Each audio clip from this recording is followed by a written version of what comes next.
रामपुर एक शांत सा शहर था। न ज्यादा भीड़, न ज्यादा झंझट, लेकिन कुछ हफ्तों से शहर में अजीब सा डर का माहौल था। लोग चुप हो गए थे, चेहरों पर उदासी, आंखों में बेचैनी और बात बात पर इधर उधर देखने की आदत सी बन गई थी। सबसे पहली मौत हुई थी सुनील नाम के लड़के की। 24 साल का नौजवान जो एक प्राइवेट कंपनी में काम करता था। सुनील ने अपने दोस्तों को बताया था कि उसके मोबाइल पर एक अनजान नंबर से कॉल आया था। जब उसने कॉल उठाया तो दूसरी तरफ से किसी ने कुछ नहीं कहा, बल्कि उसे अपनी ही आवाज सुनाई दी, अलविदा। 2 दिन बाद सुनील की लाश रेलवे ट्रैक पर मिली। पुलिस ने पहले इसे आत्महत्या समझा, लेकिन उसके चेहरे पर जो डर जमा हुआ था वो किसी और कहानी की तरफ इशारा कर रहा था। ऐसी ही दूसरी मौत हुई रेखा नाम की स्कूल टीचर की, और फिर तीसरी, फिर चौथी। हर बार पैटर्न एक जैसा, अनजान नंबर से कॉल, अपनी ही आवाज में अलविदा, और फिर 48 घंटे के अंदर मौत। लोग इसे शाप मानने लगे थे। अफवाहें उड़ने लगी कि कोई मरा हुआ इंसान लोगों को फोन कर रहा है। तब केस सौंपा गया डिटेक्टिव इकबाल चौहान को। उम्र लगभग 58 साल, बाल सफेद हो चले थे, लेकिन आंखों में अब भी वही जिज्ञासा, वही आग। इकबाल साहब ने रिटायरमेंट टाल दिया था, क्योंकि ये केस उन्हें अंदर से झकझोर गया था। उनकी टीम में थे रागिनी, तेज दिमाग और बेबाक सवालों वाली इंस्पेक्टर, और समीर, टेक एक्सपर्ट, जो कंप्यूटर से जादू जैसा काम करता था। इकबाल ने सबसे पहले सुनील के केस की फाइल उठाई। कॉल का नंबर मिलते ही समीर ने तुरंत डेटा ट्रेस करना शुरू किया, लेकिन जो पता चला उसने सबको हिला दिया। सर, ये नंबर किसी पुलिस वाले के नाम पर रजिस्टर है, समीर बोला। किसके नाम पर? इकबाल ने पूछा। सुबोध मिश्रा। लेकिन सर, ये तो 2 साल पहले मरे थे। खुदकुशी की थी इन्होंने। कमरे में सन्नाटा छा गया। इकबाल कुछ देर तक खामोश बैठे रहे, फिर बोले, अब ये खेल असली लगने लगा है। उसी रात इकबाल के मोबाइल पर एक कॉल आया। स्क्रीन पर वही नंबर था जो पहले सबको आया था। हाथ कांपते हुए उन्होंने फोन उठाया। दूसरी तरफ से कोई आवाज नहीं आई, लेकिन फिर आवाज आई, अलविदा। इकबाल को अपनी ही आवाज सुनाई दी। फोन हाथ से गिर पड़ा। समीर और रागिनी दौड़कर कमरे में आए। सर, सब ठीक है? इकबाल का चेहरा पीला पड़ चुका था। उन्होंने धीरे से कहा, अब हमारे पास सिर्फ 48 घंटे हैं सच्चाई जानने के लिए, वरना। कमरे में घड़ी की टिक टिक तेज सुनाई देने लगी थी। इकबाल चौहान ने अगली सुबह जल्दी ही अपनी टीम को मीटिंग रूम में बुलाया। उनके चेहरे पर तनाव साफ झलक रहा था। टेबल पर 4 फाइलें रखी थी, चारों मरे हुए लोगों की, जो एक ही तरीके से मरे थे। सभी को एक ही अनजान नंबर से कॉल आया था, और सभी को अपनी ही आवाज में अलविदा सुनाई दी थी। हमारे पास अब ज्यादा वक्त नहीं है, इकबाल ने कहा। अब ये केस मेरा निजी मामला बन गया है। रागिनी ने थोड़ा घबराकर पूछा, सर, क्या आपने भी वो कॉल रिसीव की? इकबाल ने हाँ में सिर हिलाया। कमरे में सन्नाटा छा गया।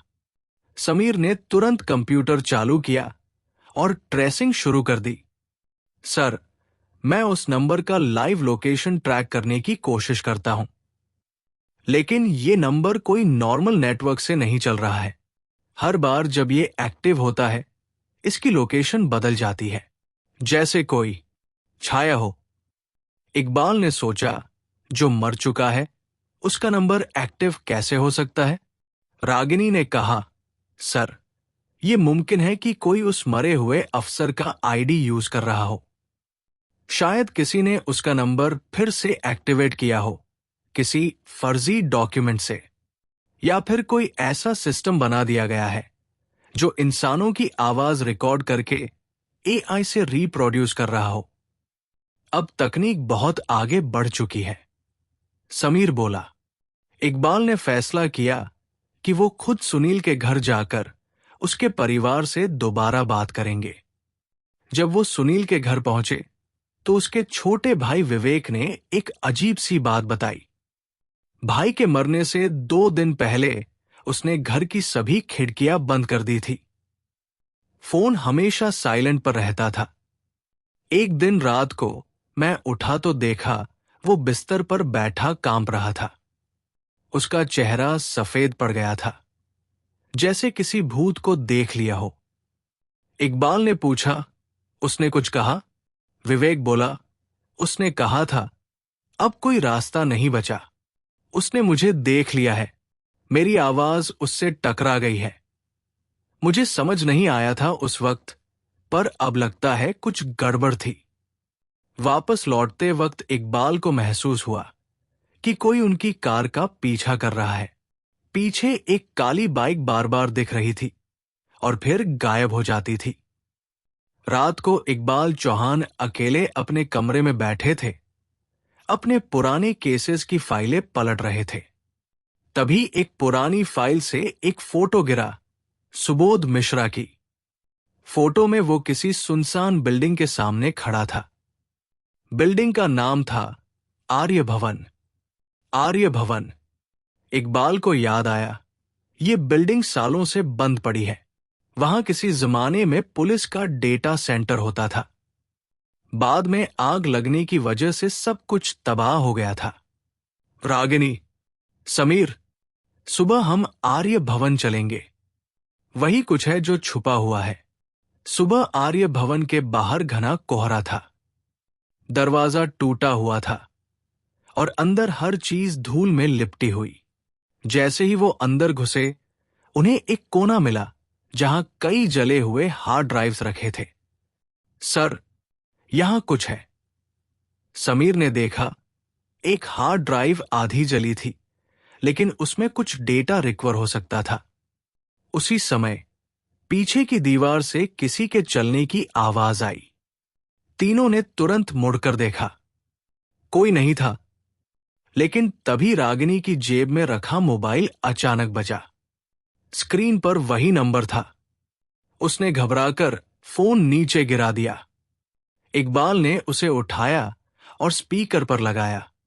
दूसरी तरफ से आवाज आई, तुम जितना गहराई में जाओगे उतनी जल्दी मरोगे।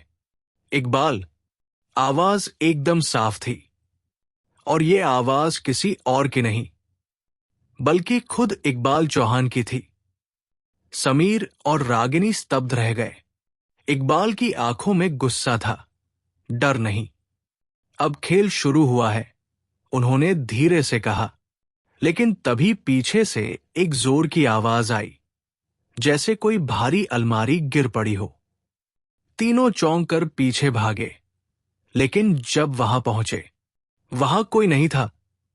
सिर्फ दीवार पर एक कोयले से लिखा था, तुम्हारी मौत रिकॉर्ड हो चुकी है। अब मामला सिर्फ टेक्नोलॉजी या डर का नहीं रह गया था। अब ये कुछ और था, कुछ ऐसा जो इंसानी समझ से बाहर था। आर्य भवन की उस रात ने इकबाल चौहान की जिंदगी को पूरी तरह हिलाकर रख दिया था। एक तरफ टेक्नोलॉजी का डर, दूसरी तरफ एक मरा हुआ पुलिस वाला, और अब एक नई सच्चाई, उसके अपने ही मरने की चेतावनी। रात को घर लौटने के बाद भी इकबाल चैन से नहीं बैठ सके। वो हर उस छोटी से छोटी बात को याद करने लगे जो अब तक इस केस में घटी थी। उन्हें लगने लगा था कि ये मामला किसी आम साइबर क्राइम का नहीं है, ये कुछ ज्यादा गहरा है। अगले दिन सुबह सुबह समीर ने फोन किया। सर, रात को जो हार्ड ड्राइव मिली थी, उसमें से थोड़ा डेटा रिकवर हुआ है। मुझे उसमें एक पुराना वॉइस प्रोग्राम मिला है, लेकिन कुछ अजीब है। कैसा अजीब? सर, ये प्रोग्राम इंसानी आवाज को हूबहू कॉपी करके उसे किसी और की आवाज में बदल देता है। लेकिन सबसे डरावनी बात यह है कि इसमें एक फोल्डर है डेथ कॉल्स नाम से। इकबाल तुरंत ऑफिस पहुंचे। समीर ने उन्हें लैपटॉप पर वो फोल्डर दिखाया। उसमें अलग अलग नामों की ऑडियो फाइलें थीं। सुनील, रेखा और सबसे नीचे इकबाल। ये क्या है? इकबाल ने घबराकर पूछा। समीर ने फाइल प्ले की। उसमें वही आवाज थी, अलविदा। और ये आवाज इकबाल की थी। लेकिन सर, ये फाइल कम से कम 3 साल पुरानी है, समीर बोला, जबकि आपने ये अलविदा शब्द कभी रिकॉर्ड नहीं किया। इकबाल के रोंगटे खड़े हो गए। अब उन्हें शक होने लगा था कि कोई बहुत पहले से ये सब प्लान कर रहा है। रागिनी ने कहा, सर, अगर ये फाइलें 3 साल पुरानी हैं और सुबोध मिश्रा 2 साल पहले मरा, तो क्या मुमकिन है कि ये सब उसी ने शुरू किया हो? इकबाल बोले, या फिर उससे शुरू कराया गया हो। उस रात रागिनी को एक कॉल आया। उसने कॉल उठाया, लेकिन इस बार सिर्फ अलविदा नहीं था। इस बार एक नई आवाज आई, तुम बहुत करीब आ रही हो, पीछे हट जाओ, वरना तुम भी आवाज बन जाओगी। फोन कट गया। रागिनी डर गई, लेकिन उसने इकबाल को बताया नहीं। वो नहीं चाहती थी कि इकबाल उस पर और टेंशन ले। इकबाल ने फैसला किया कि अब उन्हें सुबोध मिश्रा की मौत की पूरी तह तक जाना होगा। उन्होंने पुराने केस रिकॉर्ड्स निकाले। सुबोध की मौत एक पुलिस रिकॉर्ड के मुताबिक खुदकुशी थी, लेकिन पोस्टमार्टम रिपोर्ट कुछ और कहती थी। उसके शरीर पर जलने के निशान थे और दिमाग में माइक्रोचिप्स के अंश मिले थे। माइक्रोचिप्स पुलिस वाले के दिमाग में? इकबाल को यकीन नहीं हुआ। उन्होंने फोरेंसिक रिपोर्ट को दोबारा पढ़ा। उसमें साफ लिखा था, nano transmitters found in the cerebral area, origin unknown. मतलब कोई ऐसा सिस्टम जो इंसानी दिमाग से सिग्नल ले सकता था। अब शक और गहराता जा रहा था। रात को इकबाल अपने कमरे में अकेले बैठे थे। अचानक बिजली चली गई। सब अंधेरा हो गया। कमरे में मोबाइल की स्क्रीन जल उठी। उसी नंबर से कॉल, लेकिन इस बार इकबाल ने रिसीव नहीं किया। उन्होंने फोन को रिकॉर्ड मोड में रखा और फिर रिसीव किया। स्क्रीन पर अब सिर्फ एक लाइन लिखी आई, तुम रिकॉर्ड नहीं कर सकते क्योंकि अब तुम ही रिकॉर्ड हो। फोन बंद हो गया। तभी एक खिड़की अपने आप खुल गई। हवा का तेज झोंका अंदर आया और कमरे में रखी सभी फाइलें उड़ने लगी। दीवार पर एक पुरानी फोटो चिपक गई, सुबोध मिश्रा की। लेकिन इस बार उसके पीछे कोई और भी खड़ा था। एक आदमी जिसकी आंखें लाल थी और चेहरा साफ नहीं दिख रहा था। इकबाल ने फोटो ध्यान से देखी। उसका चेहरा बहुत जाना पहचाना लग रहा था, जैसे वो खुद हो। उसी वक्त दरवाजे पर दस्तक हुई। इकबाल ने दरवाजा खोला तो सामने कोई नहीं था। नीचे जमीन पर एक पुराना रिकॉर्डर पड़ा था। उस रिकॉर्डर में एक टेप लगी थी जिस पर लिखा था, आरंभ। अब खेल सच में शुरू हो चुका था। इकबाल चौहान ने जमीन से रिकॉर्डर उठाया। हाथ कांप रहे थे, लेकिन आंखों में डर नहीं, बस एक सवाल था, आखिर कौन ये सब कर रहा है और क्यों? रिकॉर्डर पुराना था। टेप प्ले करने के लिए इकबाल को अपने स्टोर रूम से एक पुराना टेप प्लेयर निकालना पड़ा। धूल झाड़कर जैसे ही उन्होंने टेप डाली, हल्की सी खड़खड़ाहट के बाद आवाज आई, अगर तुम ये सुन रहे हो तो इसका मतलब है तुम बच नहीं सकते। ये सब बहुत पहले शुरू हो चुका था। इकबाल, तुमने एक केस बंद किया था, लेकिन वो दरअसल कभी बंद हुआ ही नहीं। आवाज फिर से इकबाल की ही थी, लेकिन उसमें कुछ अलग था, जैसे वो डर के साए में बोला गया हो। टेप में एक और आवाज आई, आर्य भवन के नीचे एक कमरा है जो कभी ऑफिशियली बना ही नहीं, वहीं से सब शुरू हुआ था और वही तुम्हें जाना होगा। इकबाल ने अगली सुबह समीर और रागिनी को बुलाया। आर्य भवन वापस चलना होगा। इस बार नीचे जाना है। रागिनी ने पूछा, नीचे? वहां तो कोई बेसमेंट ही नहीं था। रात की टेप में कहा गया है कि वहां एक कमरा है जो रजिस्टर में नहीं है। वो तीनों दोपहर में आर्य भवन पहुंचे। इस बार साथ में टॉर्च, हथियार और कैमरा भी था। बिल्डिंग में अब और ज्यादा अंधेरा और सन्नाटा था। नीचे फर्श पर धूल फैली थी, लेकिन इकबाल को एक कोना दिखा जहां ईंटों से बनी हुई दीवार थोड़ी नई लग रही थी। समीर ने दीवार खटखटाई। अंदर खोखली थी। तीनों ने मिलकर ईंटें हटाई। दीवार के पीछे एक छोटा सा दरवाजा निकला। दरवाजा जोर लगाने पर खुल गया। अंदर अंधेरा था। सिर्फ एक पुरानी सीढ़ी नीचे जा रही थी। अब पीछे नहीं हट सकते, इकबाल बोले। नीचे एक संकरी सी सुरंग थी और उसके अंदर एक कमरा। कमरा नहीं, एक लैब जैसा। दीवारों पर वायरिंग, मॉनिटर, पुरानी मशीनें और बहुत सारे रिकॉर्डिंग टेप्स।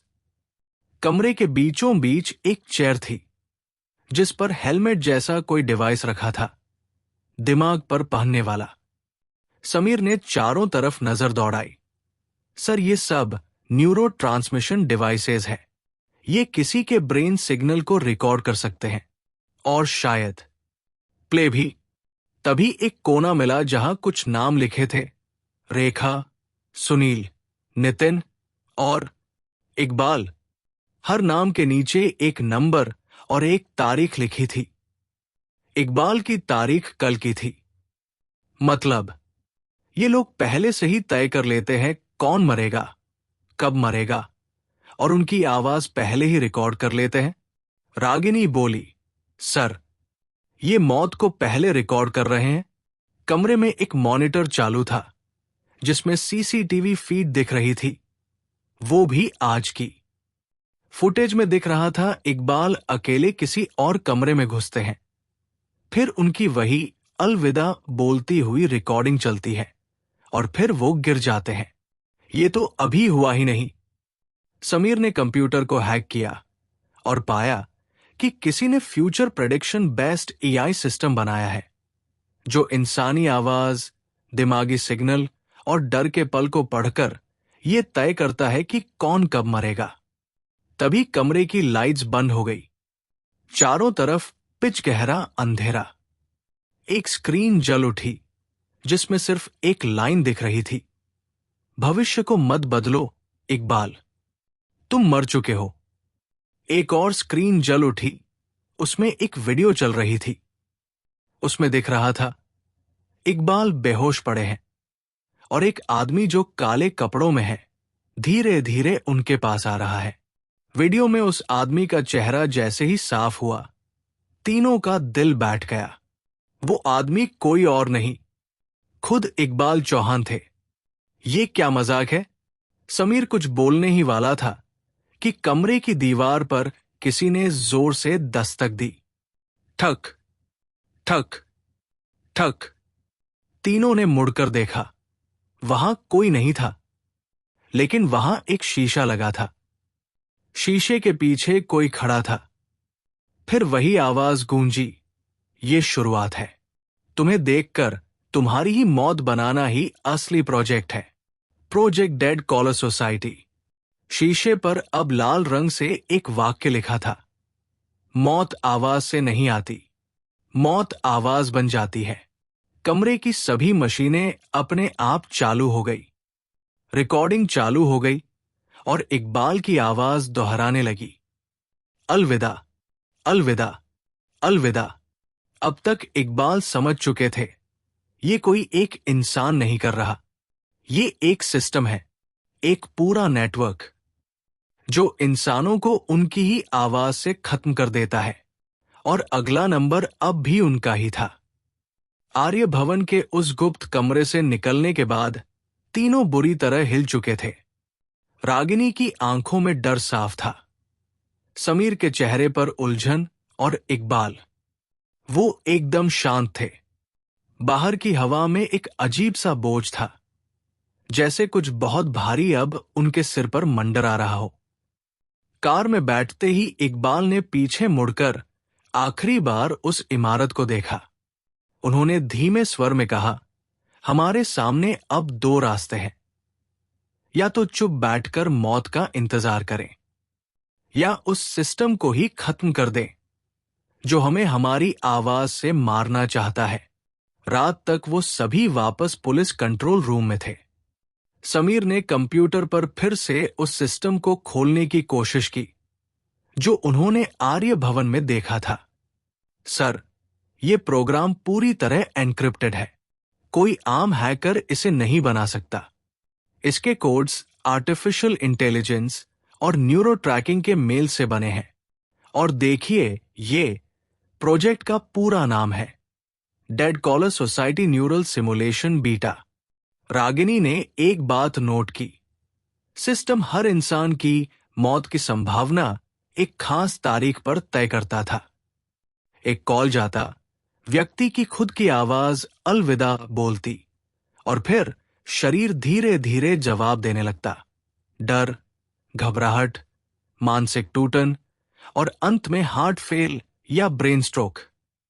इसका मतलब ये लोग मौत को फिजिकली नहीं ला रहे, वो मनोवैज्ञानिक स्तर पर मार रहे हैं। रागिनी बोली। इकबाल ने पूछा, इस सिस्टम का क्रिएटर कौन है? समीर ने धीरे से कहा, सर, शायद वही इंसान जिसने सुबोध मिश्रा को इस प्रोजेक्ट के लिए चुना था। और शायद वही इंसान अब इस पूरे सिस्टम को चला रहा है, लेकिन उसका नाम फाइल में ब्लर है, कुछ हिडन किया गया है। इकबाल कुछ सोचते हुए उठे, फिर अचानक बोले, साल 2015 में एक केस आया था। नाम था साइबर ब्रेन हैक। एक लड़का गिरफ्तार हुआ था, नाम था प्रणय मित्तल। सिर्फ 23 साल का, लेकिन उसके बनाए सिस्टम से दिल्ली की एक साइबर फर्म का पूरा डेटा गायब हो गया था। वो जेल गया, लेकिन 2 साल बाद जेल में उसकी फाइल क्लोज हो गई। कारण लिखा था सुसाइड। समीर ने तुरंत प्रणय मित्तल की फाइल खोली। सर, रुकिए, ये देखिए, जेल की सीसीटीवी रिकॉर्डिंग कहती है कि वो सुबह 6:13 पर सेल से निकला था, लेकिन उसका शव 6:30 पर टॉयलेट में मिला। यानी 17 मिनट का कोई ट्रेस नहीं है। रागिनी बोली, और अगर वो मरा ही नहीं? इकबाल की आंखों में एक चमक आई। अगर प्रणय ही इस सिस्टम का निर्माता है, तो अब वक्त है उससे मिलने का। लेकिन समस्या ये थी कि प्रणय अब जिंदा हो या नहीं, कोई नहीं जानता था। उसी रात रागिनी ने फिर से उस नंबर से एक कॉल रिसीव की। इस बार वो डरी नहीं। उसने फोन ऑन रखा और बोली, अगर तुम वाकई मुझे मारना चाहते हो तो सामने आओ। नाम बताओ। क्या तुम्हारा नाम प्रणय मित्तल है? दूसरी तरफ कुछ देर खामोशी रही।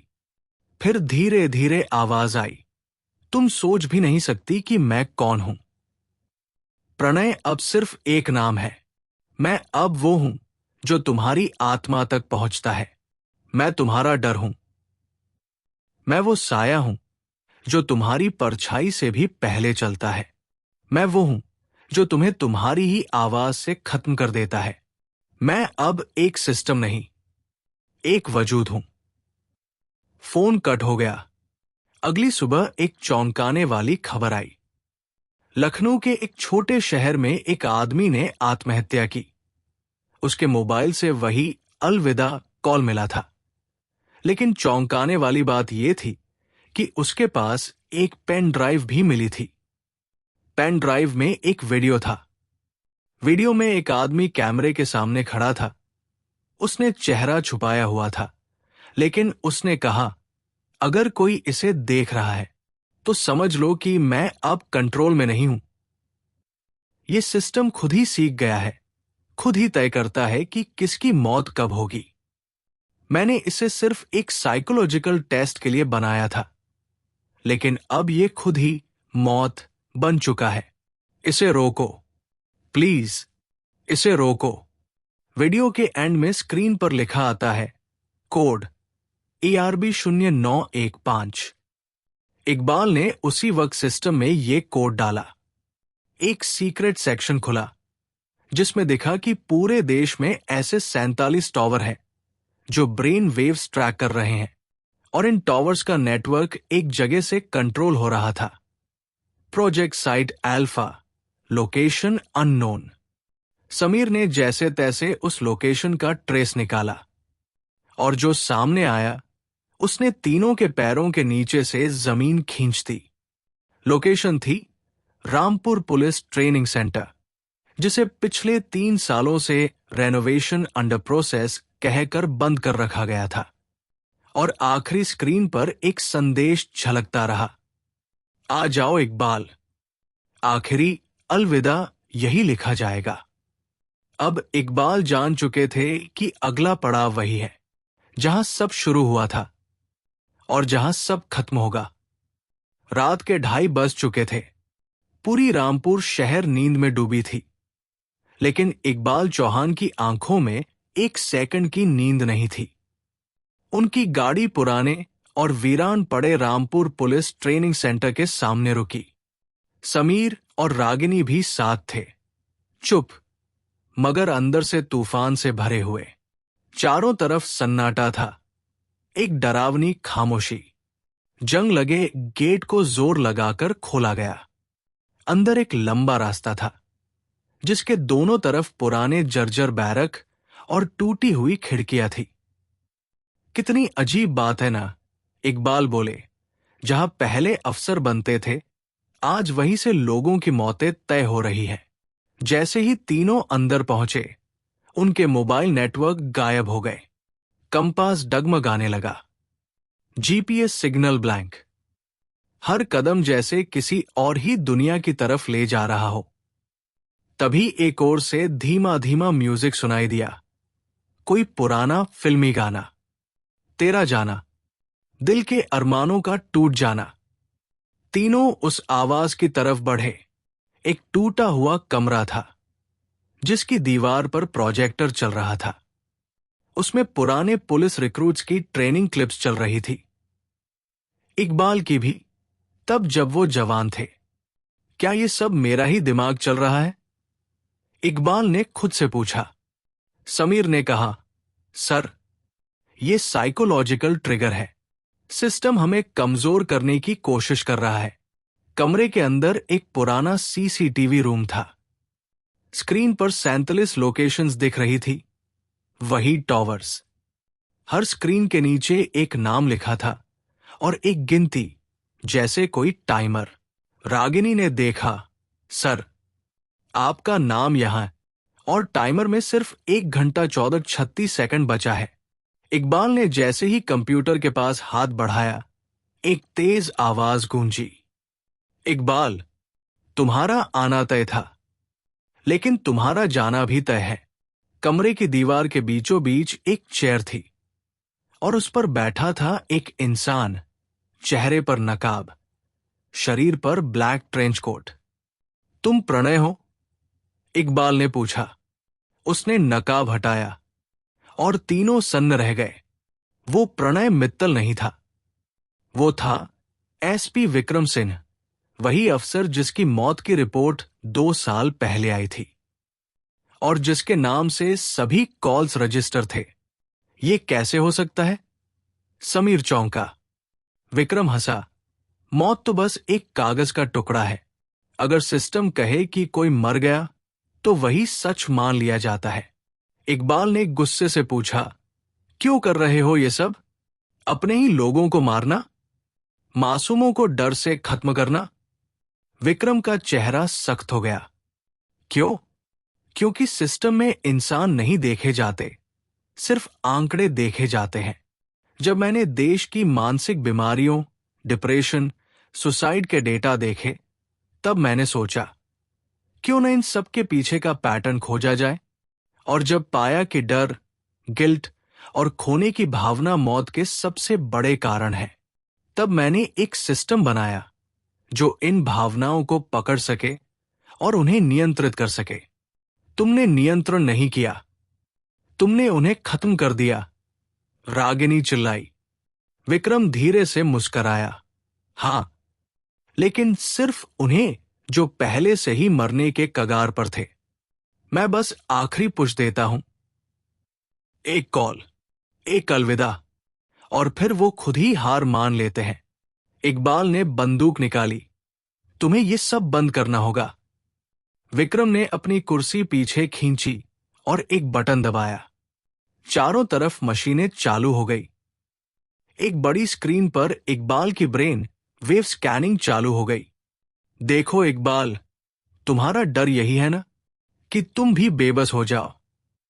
एक ऐसी मौत जो तुम्हारे ही अंदर से निकले। चलो आज ये भी देख लो। स्क्रीन पर इकबाल की पुरानी यादें, केस फाइल्स, गलत फैसले, अधूरे वादे, सब चलने लगे। उसकी ही आवाज आई। कहीं मैं ही गुनहगार तो नहीं? रागिनी और समीर उसे रोकना चाहते थे, लेकिन वो लैब बहुत बड़ा था और मशीनों का जाल उनके बीच में दीवार बन चुका था। इकबाल ने आंखें बंद की, फिर गहरी सांस ली और अचानक स्क्रीन की ओर बढ़े। एक मशीन से एक तार खींचा और सीधा खुद के सीने पर लगाया। अगर मैं ही डर हूं तो आज मैं ही इसे खत्म करूंगा। स्क्रीन पर एक वार्निंग आई, ओवरलोड, न्यूरल बर्नआउट इमिनेंट। मशीनें फुफकारने लगी, स्पार्क उड़ने लगे, लैब में धुआं फैलने लगा। विक्रम चिल्लाया, तू मर जाएगा इकबाल। इकबाल की आंखें लाल थी। मरने आया ही हूं, पर तेरे साथ। अचानक पूरी लैब में ब्लास्ट हो गया। मशीनें जल उठीं, स्क्रीनें फट गई। एक तेज धमाका हुआ, फिर सन्नाटा। कई घंटे बाद मलबे के नीचे से रागिनी और समीर को बचा लिया गया, लेकिन इकबाल नहीं मिला, न पुलिस को न सेना को। मगर 3 दिन बाद एक कॉल आया, किसी अनजान नंबर से। फोन उठाया गया। दूसरी तरफ इकबाल की आवाज थी, बहुत धीमी, और सिर्फ एक शब्द, अलविदा। उसके बाद डेड कॉलर सोसाइटी सिस्टम अपने आप बंद हो गया। सारे टॉवर्स ऑफलाइन हो गए, प्रोजेक्ट डिलीट हो गया। लेकिन आज भी जब कभी किसी को खुद की आवाज में कोई अलविदा बोलता सुनाई दे, लोग कह उठते हैं, शायद डेड कॉलर सोसाइटी अभी भी कहीं जिंदा है। समाप्त। इस वीडियो को लाइक करें, नीचे कमेंट करके बताएं कि आपको कहानी कैसा लगा, और हां, चैनल को सब्सक्राइब करना बिल्कुल न भूलें, ताकि अगली कहानी आपसे छूट न जाए। इस कहानी को लिखा था अमजद ने, और अगर आपको उनकी और कहानियां सुननी है तो चैनल पर जाएं। वहां और भी डर और सस्पेंस से भरपूर कहानियां हैं। यकीन मानिए, आपको वो भी उतनी ही पसंद आएंगी।